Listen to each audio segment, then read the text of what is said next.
రైతు అనేది వాడు పొద్దున్న 5:30కి లేచి చలనగా, వాననగా, ఎండనగా ఏ ఋతువైనా కూడా వాడికి తప్పదు. ఎందుకనంటే వాడి చేను పిలుస్తుంది, రా నా చేనులో మందు కొట్టు, పంట నాశనం అయిపోద్ది, రా. కానీ ఆ రైతు పాపం వాడికి నష్టం వస్తుందో లాభం వస్తుందో అనుకోకుండా వాడు పాపం వెళ్ళి తన కర్తవ్యం చేస్తాడు, తన కర్తవ్యం చేసుకుంటాడు. కానీ ఎందరో ఏసీ రూమ్లో కూర్చుకొని పెద్ద వాళ్ళు ఎవరైనా కానీ, అధికారులు కానీ ఎవరో రైతును పట్టించుకోవట్లేదు. రాజకీయ నాయకులు వచ్చి దొంగ దండాలు పెట్టి వచ్చి ఓట్లు అడుగుతారు. మీకు న్యాయం చేస్తామని. న్యాయం జరగదు.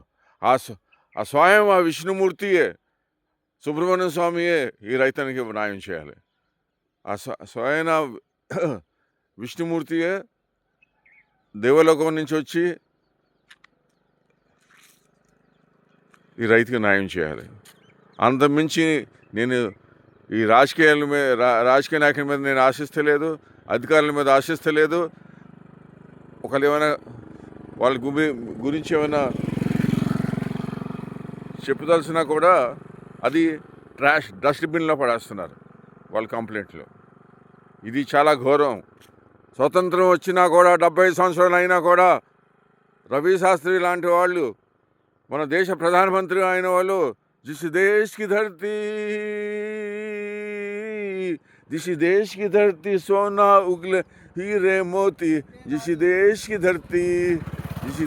धरती सोना उगले उसने हीरे मोती, जिसने इस देश में जिसने जन्म लिया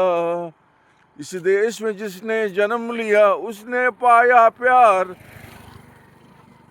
इस देश में जिसने जन्म लिया उसने पाया प्यार।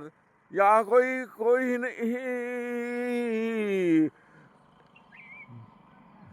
దయచేసి అధికారులు కానీ, ఈ సంబంధించిన రైతాంగ విభాగాన్ని కానీ నేను కోరేది ఒకటి, రైతుకి న్యాయం చేయండి.